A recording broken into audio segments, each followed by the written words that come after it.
Hola amigos, tripulantes de nuestra querida, contaminada y única nave espacial. La misma que, desde la última vez que nos vimos por estos medios, ha dado otra vuelta sobre su eje imaginario y, por supuesto, sigue generando acontecimientos en pleno desarrollo.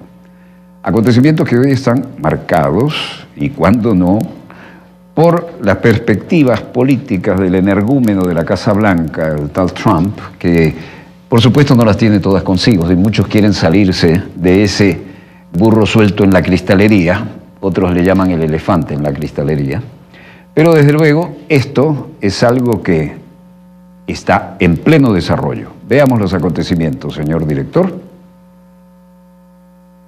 Este es el escenario en el cual se dilucidan los organismos operantes hoy, y los demócratas piden a los republicanos que permitan los testigos en el impeachment contra Donald Trump.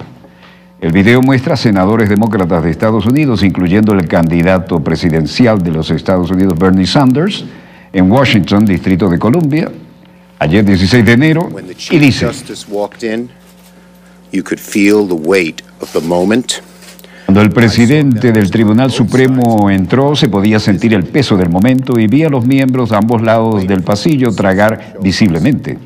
El peso de la historia descansa sobre los hombros y produce a veces resultados que nunca se sabe cómo se dilucidarán. Hemos pedido 4 testigos basados en hechos y 3 conjuntos específicos de documentos relevantes. Los testigos no son demócratas, son los hombres del presidente, sus principales asesores que él designó.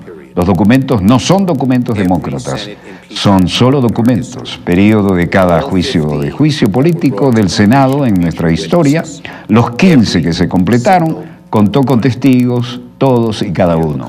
Al líder McConnell le gusta citar precedentes. Bueno, todos lo hemos escuchado desde 1999. El presidente en los juicios de juicio político en el Senado es tener testigos. No tener testigos sería una ruptura dramática con el precedente. Significaría el primer juicio de destitución de un presidente en la historia sin testigos. El primer juicio de la destitución de alguien que se completó en los 200 años del Senado y algunos años de historia sin testigos.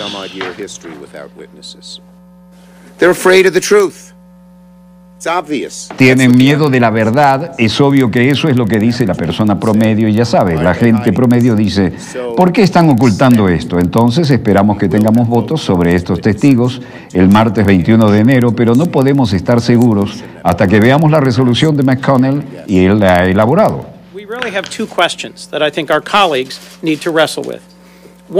Realmente tenemos 2 preguntas que son las que creo que nuestros colegas deben escuchar. Una es: ¿será juicio? Hay una realidad simple en Estados Unidos. Los ensayos tienen evidencia y los descubrimientos no. En todo caso, los encubrimientos tampoco. Los ensayos tienen evidencia y tienen testigos que son relevantes para el asunto enfrente de nosotros. Y el líder Schumer nos ha pedido por carta que consideremos 4 testigos diferentes, que son diferentes y relevantes. Fueron líderes de alto nivel en esta administración que estaba en la sala, en la cadena de correo electrónico, y podrían testificar. Chris Coons es el que habla en este momento. Sinceramente, si el presidente bloqueó o no apropiadamente la ayuda a Ucrania. Y tenemos aquí: este no es un día feliz para el país. ¿Quién lo dice? El senador Bernie Sanders de Vermont. Ya sea demócrata o republicano, progresista o conservador, esto no es algo que nadie quisiera, pero tenemos una constitución, tenemos un Estado de Derecho, y lo es absolutamente imperativo que ningún presidente pueda estar por encima de la ley, sin importar quién sea usted. Y permitimos que este presidente esté por encima de la ley. Es un precedente terrible para futuros presidentes y para el futuro de este país. Entonces espero que el senador Mitch McConnell nos permita tener un juicio completo y justo. Cuando tienes un juicio, escuchas a los testigos.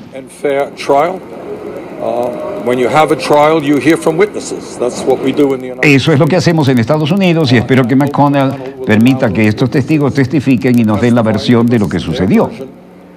Luego tenemos una toma amplia del senador Mazie Hirono, demócrata de Hawái, y también aquí la tenemos.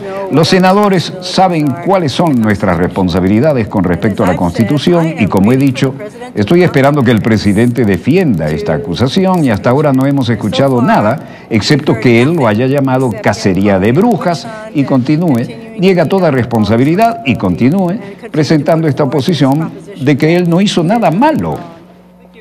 Bueno, la historia es que los demócratas van por todo, ¿no? Vean el nivel de comportamiento, del vocabulario que practica la costa este política de Estados Unidos, especialmente en las inmediaciones de la Casa Blanca. El que estamos escuchando es Hail to the Chief, que es la marcha presidencial, y el titular muestra la experiencia de Donald Trump en el juicio que le sigue. El presidente está aquí dando la cara y está congestionado aparentemente, ¿no? Pero ahora tienen una buena... Parece que están tratando de acusar al hijo de perra, lo dijo Maduro, ¿no? ¿Puedes creer esto? ¿Puede creer esto? Y ahí vienen las risas de los que le apoyan. Some good, some not so good. But you got a good one now. Even though they're trying to impeach the son of a bitch. Can you believe that? Normalmente no hacemos esto, pero lo estoy haciendo para este equipo y cualquiera le gustaría venir conmigo a la oficina Oval. Tomaremos fotos en el Oval, en un lugar especial, algunos aplausos ahí. Y en lugar como la oficina Oval, ustedes saben, tienen todo el mundo, sus grandes oficinas, una foto así, y todo el mundo dice que es un lugar como este, que es válido aprovechar la oportunidad, ¿no? Bueno, fotos detrás del escritorio resuelto, de allí muchos presidentes y muchos buenos amigos que han quedado ahí para la historia. Miren la otra perla que rodea la costa este y la Casa Blanca. Uno de los abogados, Alan Dershowitz, que se sumó al equipo jurídico que defenderá a Donald Trump en las acusaciones de poner en riesgo la seguridad de Estados Unidos y de bloquear los esfuerzos del Congreso para investigar esas acciones. Ese abogado está señalado por la ciudadana Virginia Giuffre, una de las víctimas del suicidado pedófilo Jeffrey Epstein, quien fue encontrado extrañamente suicidado en su celda, en la que se supone que el inexpugnable Centro Correccional Metropolitano en Nueva York, conocido por ser la Guantánamo de Nueva York, resulta que este abogado también defendió al conocido jugador y actor O.J. Simpson en el juicio para presuntamente matar a su esposa. Esto es un justo igual caso de Donald Trump, respetando la ciudadanía Jane Carroll. Donald Trump no solo era muy cercano al pedófilo, sino que ha sido señalado directamente por abusador sexual en la última, el pasado junio de 2019. Lenguaje muy duro aquí, lo evitamos para los que saben inglés no ofender sus oídos. Y en Nueva York, los periodistas dicen en cámara, ¿usted afirma que nunca tuvo relaciones con Virginia Giuffre? I never met her. Nunca la conocí, nunca la vi, nunca la conocí, nunca la escuché nada de ella. Es una historia realmente inventada. Bueno, varios de Dershowitz y sus abogados. Alan Dershowitz, abogado y antiguo profesor de Derecho en Harvard, caminando y saliéndose de la inquisición de los periodistas. Y además, el abogado general de la Florida, Pam Bondi. Bueno, aquí tenemos el funcionario Bondi, que en el presidente Donald Trump durante una reunión con funcionarios locales y estatales sobre cómo mejorar la seguridad escolar en la Casa Blanca. El abogado general entonces de Florida, Pam Bondi, escuchando a varios jefes en las sesiones, y el abogado general Jeff hablar sobre la Asociación Nacional de Abogados en la reunión de invierno, y todos corriendo la arruga, ¿no? Porque nada concreto aquí. En todo caso, se habla de la Convención Nacional Republicana en Cleveland, Ohio, y además el Consejo de la Casa Blanca, Pat Cipollone, caminando y hablando con los reporteros. Tenemos aquí una reunión de alto nivel, donde lo que está citado en el fondo es qué van a hacer con la grave situación por la que está pasando el presidente. Where do we go from here? The only other place to go is an impeachment proceeding, and the question then will be as a political matter. El tema fundamental que flota en el ambiente es el impeachment al presidente y no hay otro tema que se lleve por delante la autoridad de todos. El presidente Donald Trump está aportando poder de fuego legal de alto perfil para ayudarlos a defenderlo en el juicio político del Senado que le espera, con la incorporación el viernes del ex abogado independiente Ken Starr, quien allanó el camino para el juicio político contra el presidente demócrata Bill Clinton en 1998, y otro abogado, Alan Dershowitz, señalado en el presunto acoso sexual. El equipo que defiende al presidente republicano Trump estará dirigido por el abogado de la Casa Blanca, Pat Cipollone, y el abogado privado de Trump, Jay Sekulow, que es parte del equipo legal de Trump y es una fuente especial. La asesora de Trump, Pam Bondi, y el ex asesor independiente Robert Ray también estarán en el equipo, según la fuente que está familiarizada con la composición del mismo. El juicio se instaló formalmente el jueves, aunque sus acusaciones comenzarán el martes 21 en las actuaciones con la declaración de la apertura. La Cámara de Representantes, liderada por los demócratas, votó para destituir a Trump por 2 cargos derivados de sus tratos con Ucrania, abuso de poder, obstrucción de la labor del Congreso el 18 de diciembre. Y el juicio en el Senado, liderado por los demócratas, sin duda traerá problemas. Y en ese sentido, los republicanos determinarán si Trump es destituido de su cargo, porque también tienen derecho a votar y tendrán que hacerlo. Esta es una responsabilidad histórica a la que tienen que hacer frente. En este sentido, definitivamente, dice, ¿me acuerdan de Mónica Lewinsky? Definitivamente, ahí vino algo que lo voy a traducir porque está fuerte. Me estás tomando el pelo, decía un día. Pero la expresión que usó era más dura. Lewinsky y abogados entrando a la corte, esto fue en 1998, en el mes de agosto. Este es el antecedente que está flotando en el ambiente. Mónica Lewinsky. Ubicación no identificada, archivo de Estados Unidos. Y el presidente de Estados Unidos, Bill Clinton, abrazando a Mónica Lewinsky durante una función oficial. Luego vienen archivos de los elementos en Washington. Clinton dice al público estadounidense que no tuvo relaciones sexuales con Mónica Lewinsky y que todas estas alegaciones son falsas. Miss Lewinsky, I never told anybody to lie, not a single time, never. These allegations are false, and I need to go back to work for the American people. Thank you.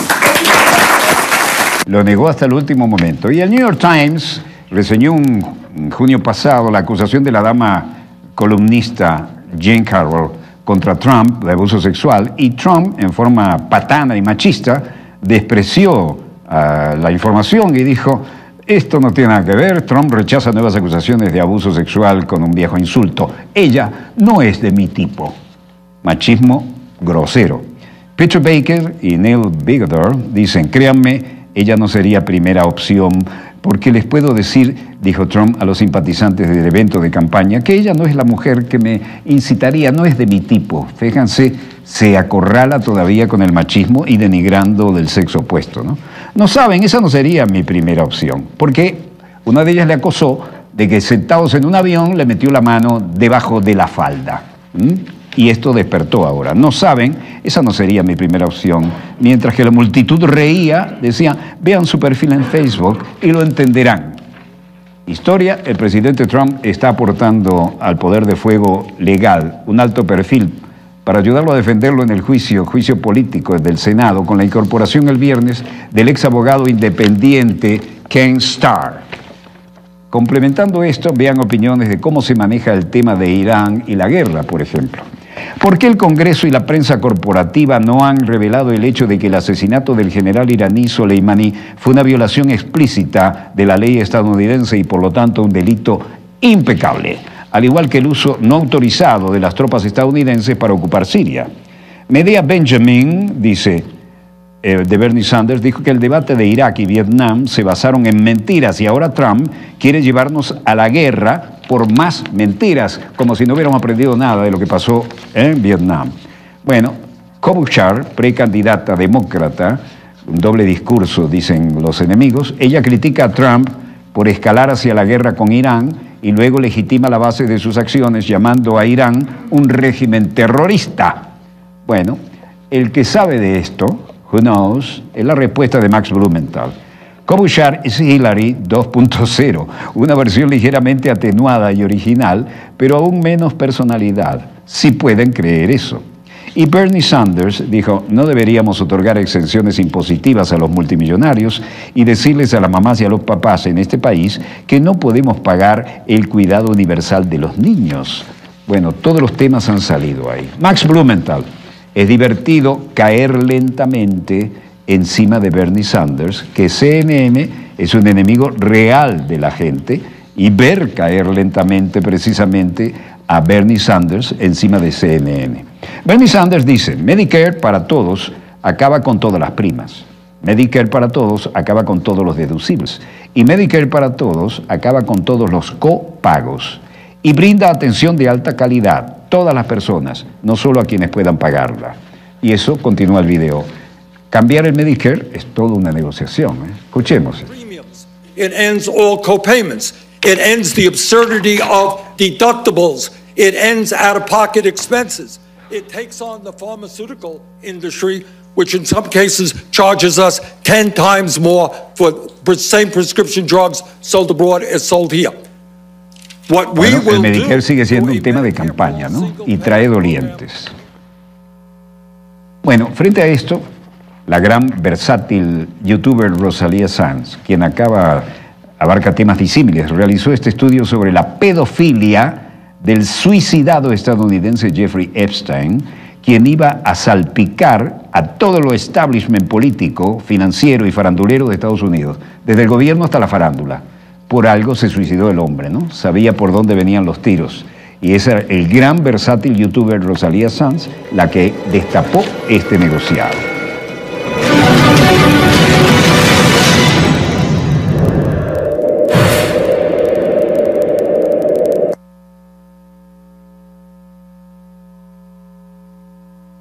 Hola amigos, el día 10 de agosto de 2019, Jeffrey Epstein, un multimillonario norteamericano de origen judío y con enorme influencia política y social, apareció muerto en su celda del Centro Correccional Metropolitano de Manhattan, conocido como la Guantánamo de Nueva York. Esto sucedió mientras esperaba el juicio que lo implicaba en una red de prostitución y de tráfico de menores. Epstein era propietario, entre otras cosas, de un rancho en Nuevo México llamado Zorro, de una isla llamada Little St. James en las Islas Vírgenes, de una casa en Palm Beach, Florida, y de un avión al que la prensa llamaba Lolita Express, y en donde viajaron tanto Bill Clinton como el actor Kevin Spacey o el cómico Chris Tucker, entre otros.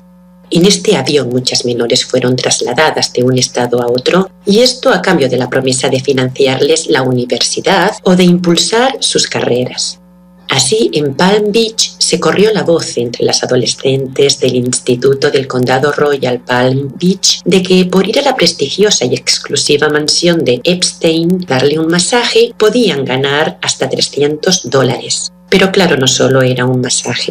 Virginia Robert, una de las adolescentes que denunció al magnate, dijo que cuando tenía 16 años comenzó a trabajar en el vestuario de un spa en Palm Beach, donde conoció a Ghislaine Maxwell, quien en realidad era la madame, la que se encargaba de conseguir y de controlar a las menores. Pero cuando Virginia le estaba dando el masaje a Epstein, tanto él como Ghislaine abusaron de ella. Y al día siguiente le pidieron que tuviera relaciones con otras personas, políticos y famosos, entre los que se encontraba el príncipe Andrés de Inglaterra. Según declaró la joven, ella me violó y también abusaba de otras niñas a diario. Otra denunciante dijo que una mujer que se paraba todos los días frente a su escuela en Nueva York le había convencido para que se dejara ayudar por Epstein, quien podría encontrarle un trabajo en la industria del entretenimiento. Muchas de estas menores eran llevadas a la isla Little St. James, al este de Puerto Rico, por lo que esta isla fue bautizada como la Isla del Pedófilo o la Isla de las Orgías. En tiempo récord, en ese lugar se levantó una mansión, varias cabañas, un extraño cuarto con domo dorado, un edificio de color blanco, un centro comercial, un salón de belleza y un helipuerto, convirtiendo la isla en el centro de operaciones de una red de tráfico de menores. Por este motivo, los empleados debían firmar un acuerdo de confidencialidad para nunca revelar cuanto allí sucedía. Entre las adolescentes que eran llevadas a esa isla se encontraban modelos de Victoria's Secret, las cuales eran transportadas a bordo del ferry llamado Ferry Lady Ghislaine, nombrado así en honor a la persona encargada de reclutar a las menores. Porque el cliente principal de Epstein era el magnate de Victoria's Secret, Les Wexner. La mayoría de las modelos llegaban a la isla a través de engaños y no podían salir de ella hasta haber cumplido con los deseos del multimillonario. una modelo italiana que estuvo a punto de terminar en su red de tráfico sexual en el año 2004, contó que cuando llegó a Nueva York con el sueño de desfilar para Victoria's Secret, su agente le dijo que Epstein era una de las personas más importantes en el campo de la moda. El hecho es que en el año 2004 la policía de Palm Beach ya había recopilado innumerables pruebas irrefutables contra él, alrededor de 80 testimonios de menores de las que Epstein había abusado desde hacía años. Se trataba sobre todo de menores procedentes de hogares pobres o de familias desestructuradas, cuyas edades oscilaban entre los 14 y los 16 años. En el año 2005 lo volvieron a investigar después de que un padre le denunciara por acosar a su hija de 14 años. La táctica que utilizó Epstein para mantenerse por encima de la ley fue contratar a los mejores abogados de Washington, los cuales poseían el mayor número de contactos políticos.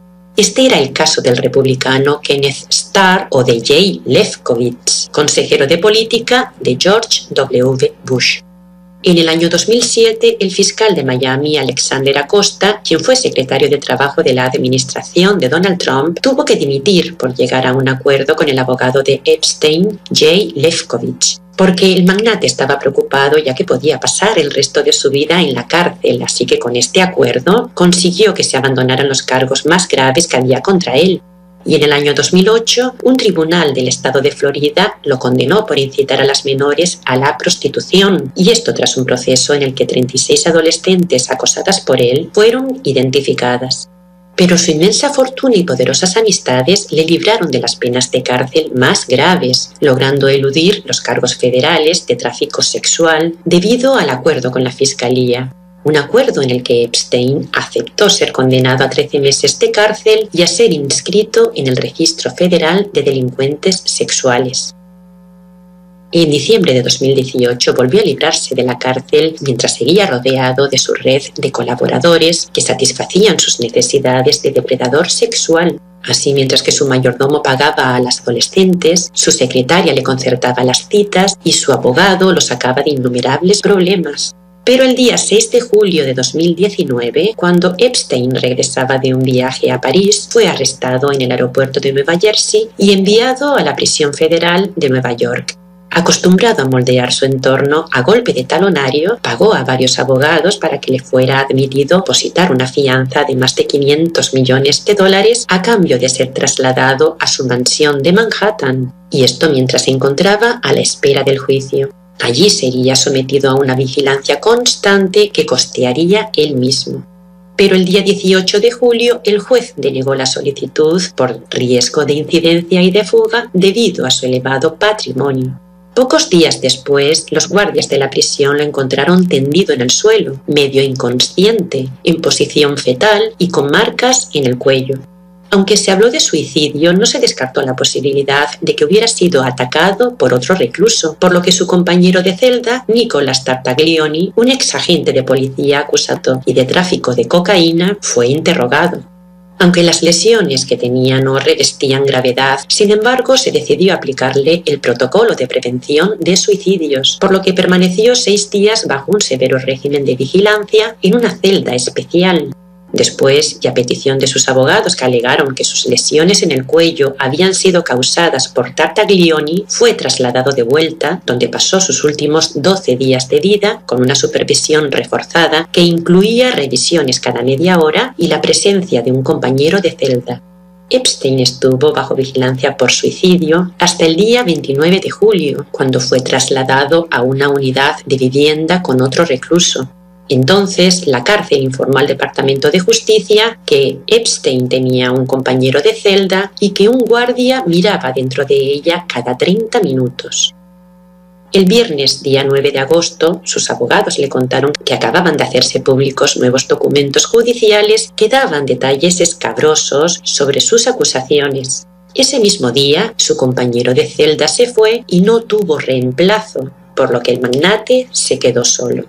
El protocolo de seguridad no solo se rompió por esto, sino porque durante esa noche no fue visitado cada 30 minutos, tal y como establecían las normas. Casualmente, los 2 guardias que estaban destinados a visitarlo se quedaron dormidos y durante 3 horas no aparecieron por su celda. y para encubrir el error falsificaron los informes. Al día siguiente, a las 6:30 de la mañana del sábado 10 de agosto, Epstein fue encontrado con una sábana atada al cuello y colgado de la litera. La autopsia declaró que se había suicidado, pero aunque tenía roto el hueso hioides, la fractura de este hueso no solo indica muerte por ahorcamiento, sino que también es compatible con el estrangulamiento. El fiscal general de Estados Unidos, William Barr, ordenó una investigación después de asegurar en una conferencia policial que estaba horrorizado por la muerte de Epstein en una unidad de alojamiento especial y cuando se encontraba bajo custodia federal. Aseguró que se habían encontrado serias irregularidades, las cuales exigían una exhaustiva investigación. Su repentina muerte en extrañas circunstancias ha dado pie a que se sospeche de los poderosos personajes con los que el magnate se relacionaba, porque solía donar millonarias sumas de dinero a prestigiosas universidades y a organizaciones como la Fundación Clinton. Poco después de que se diera la noticia de su fallecimiento, Donald Trump retuiteó un mensaje que señalaba que Bill Clinton se hallaba involucrado en su muerte. Pero resulta que cuando Donald Trump aún no era presidente, dijo lo siguiente: «Conozco a Jeff desde hace 15 años. Es un tipo estupendo. Es muy divertido estar con él. Se dice que le gustan las mujeres hermosas tanto como a mí, y muchas de ellas están entre las más jóvenes». Sin embargo, cuando se destapó el escándalo, Donald Trump negó tener relaciones cercanas con él. El hecho es que Epstein fue asesinado la misma noche en que la justicia levantó el secreto de sumario sobre una serie de documentos y de acusaciones que ofrecían detalles sobre su conexión con la élite política, económica, científica y académica de Estados Unidos y Europa. En una libreta negra en donde el magnate consignó años de operaciones, aparecen no solo los nombres de las mujeres, sino los de los poderosos que usaron su avión, así como la cantidad de dinero pagado a las menores por los servicios prestados. En esta libreta figuran personas como Donald Trump, Bill Clinton, Larry Summers, ex secretario del Tesoro de Estados Unidos, la modelo de género neutro Naomi Campbell, Kevin Spacey o el ex jefe de Estado de Colombia, Andrés Pastrana. El registro señala también que Bill Clinton subió a bordo del Lolita Express en 26 ocasiones. En esa misma documentación aparece España como uno de los países en los que el Lolita Express hacía constantes escalas, tanto cuando se dirigía hacia otros destinos europeos como cuando se dirigía hacia Marruecos. Así figuran lugares como Ibiza, Palma de Mallorca, Granada, Bilbao o incluso Morón de la Frontera, que forma parte de la base de Estados Unidos en España y que se supone que tiene un uso exclusivamente militar. Ya para concluir, voy a mencionar el proyecto secreto que llevaba a cabo Epstein en su rancho de Nuevo México, contando con la ayuda de prestigiosos científicos. En el laboratorio genético que poseía en su rancho fueron inseminadas decenas de mujeres, y esto se hizo con el objetivo de crear una raza superior que contaba con el ADN tanto de Epstein como de otros famosos científicos, algunos de los cuales eran premios Nobel. Entre ellos se encontraban Stephen Gould, paleontólogo, geólogo y biólogo evolutivo, el neurólogo Oliver Wolf Sacks, el biólogo y profesor de genética de la Universidad de Harvard, George Church, el físico premio Nobel Murray Gell-Mann o el científico y profesor de la Universidad de Harvard, Stephen Pinker. Todos ellos acudían de forma regular a su mansión de Manhattan, donde se organizaban fiestas salvajes. En conclusión, esta es la élite que nos gobierna, una élite compuesta por pederastas, maltratadores, asesinos y prevaricadores. Y si algo positivo podemos sacar de esto es que, aunque intenten ocultarlo, han quedado al descubierto. Hasta mi próximo vídeo.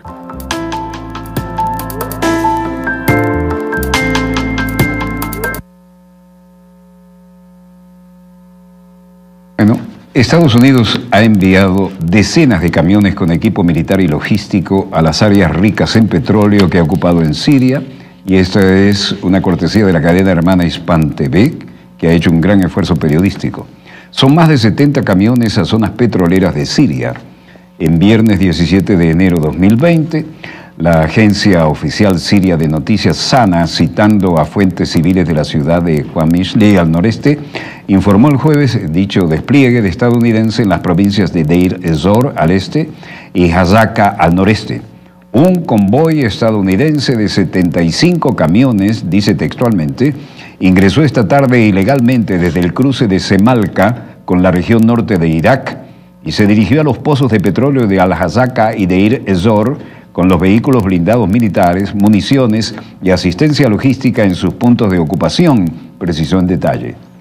Estadounidenses han enviado ilegalmente cientos de camiones. El medio ha denunciado que las fuerzas estadounidenses han enviado ilegalmente cientos de camiones al Hasaka a través de los cruces para proporcionar apoyo militar, técnico y logístico a sus puntos de ocupación y a los grupos y organizaciones que los apoyan, una acción que era considerada como una abierta violación de la Carta de las Naciones Unidas y del derecho internacional. Algunos titulares relacionados con esta nota son: tropas sirias impiden la entrada de Estados Unidos en una zona petrolera.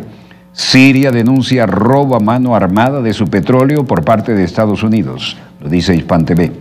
El gobierno de Damasco condena ante la Organización de las Naciones Unidas que Estados Unidos realiza robo a mano armada del petróleo de Siria.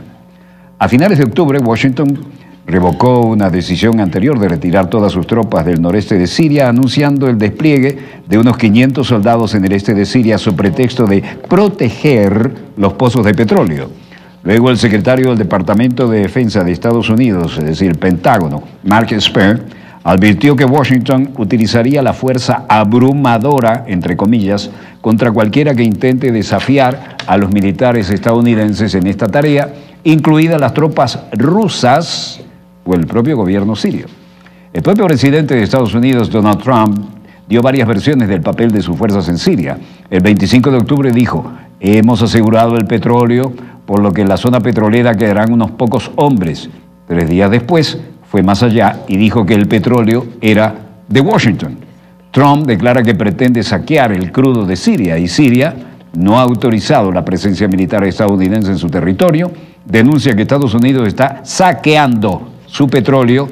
Al respecto, Rusia ha revelado mediante imágenes satelitales la implicación de Estados Unidos en el contrabando del oro negro en el país del Levante.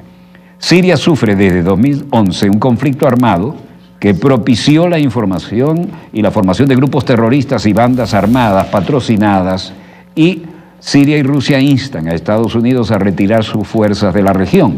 La nota del jueves 16 de enero dice: Siria y Rusia condenan los ataques de Estados Unidos y exigen la retirada de todas las fuerzas militares estadounidenses del oeste de Asia.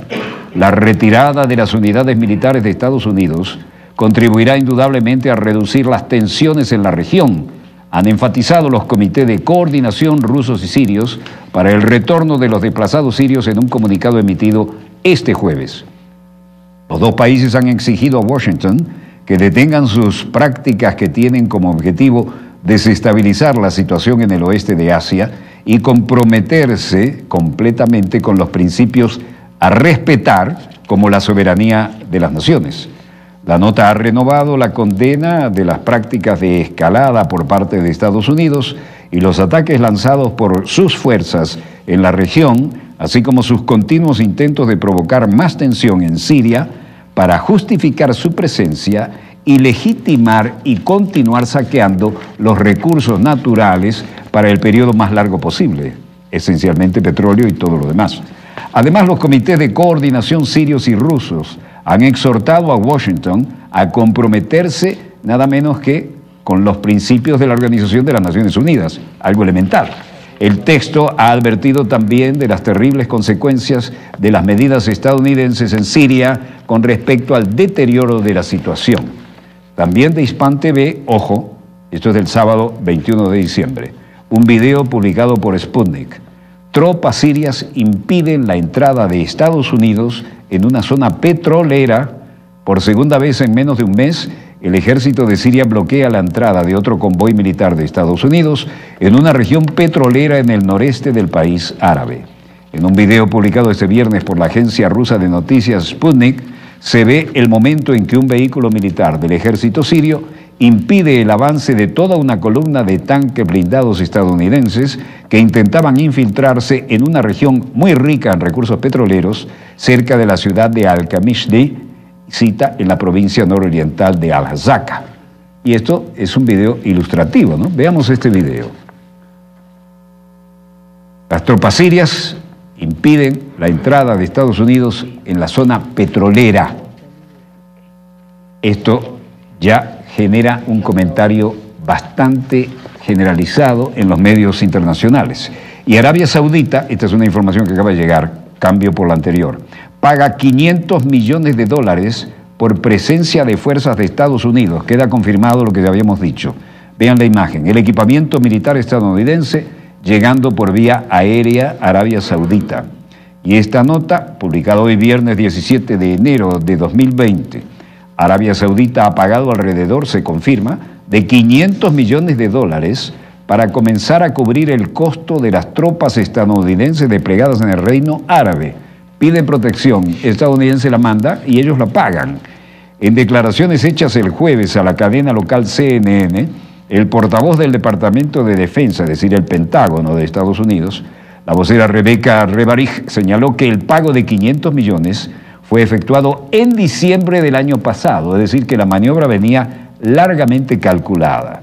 Al respecto, el propio presidente Donald Trump anunció la semana pasada en una entrevista con Fox News que el reino petrolero, comillas, ya había depositado $1.000 millones en el banco, cierre de comillas. Esto suena a culebrón. En la actualidad, Washington tiene estacionados unos 3.000 uniformados en Arabia Saudita y ha instalado baterías de misiles de defensa aérea y hace contribuciones para que compensen el costo de estos despliegues y los sauditas le pagan la protección, ellos pasan su factura. Esta no es la primera vez que el régimen de los Al Saud contribuye a cubrir los costos militares de Estados Unidos. Riad, Kuwait y otros estados del Golfo Pérsico pagaron, oigan bien, $36.000 millones para cubrir los costos de la llamada Operación Tormenta del Desierto para destruir un país que funcionaba como un reloj suizo y era independiente contra Irak, nada menos, ¿no? Durante los años 1990 y 1991.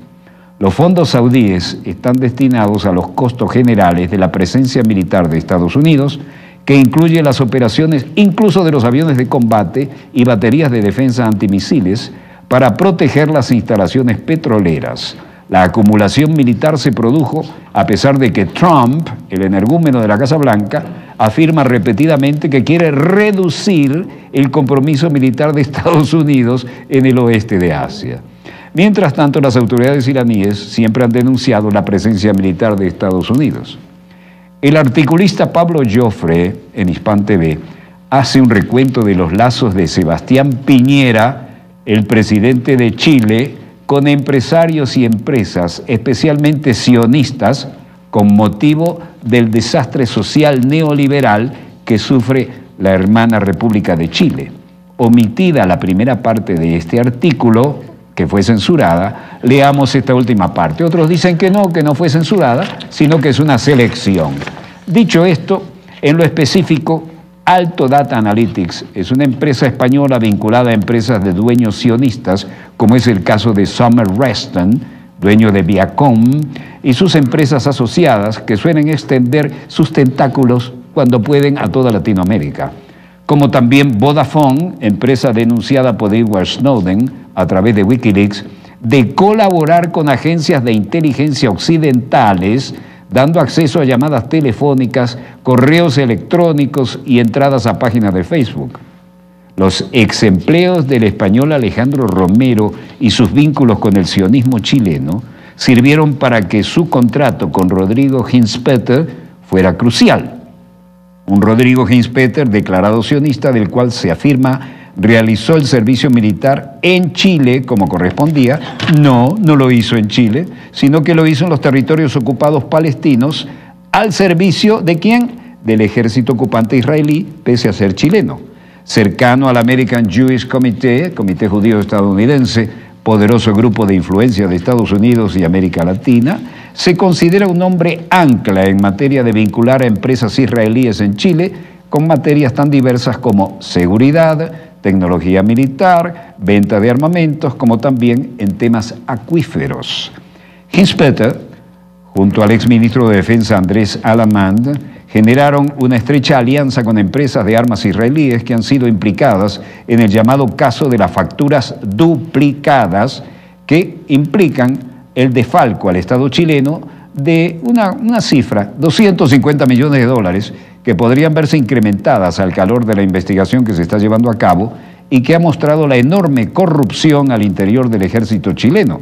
Facturas duplicadas en la contabilidad del ejército, asociados a operaciones de venta de armas y sistemas bélicos realizadas a través de la maestranza castrense, FAMAE, y empresas extranjeras como la israelí Rafael Advanced Defense System y Elbit System.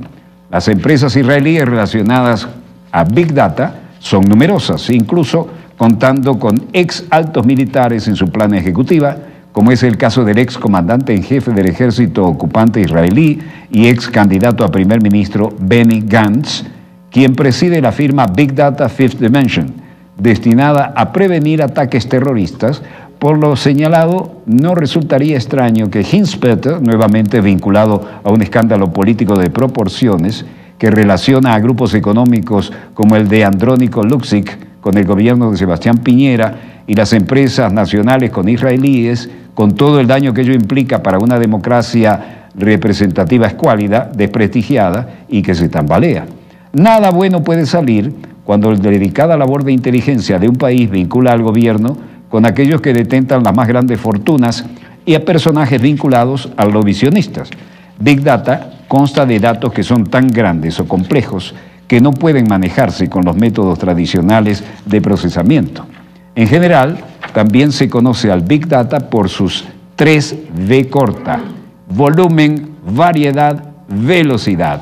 El volumen se refiere a su gran tamaño, la variedad a la amplia cantidad de formatos no estándar y la velocidad a la necesidad de procesarlos con rapidez y eficiencia. Bueno, esto es una pálida lectura de resumen de todo lo que se está destapando ahora y lo que está ocurriendo en la patria grande latinoamericana con la gente que se baja los pantalones por el interés económico y otros factores que no viene al caso seguir enumerando ahora.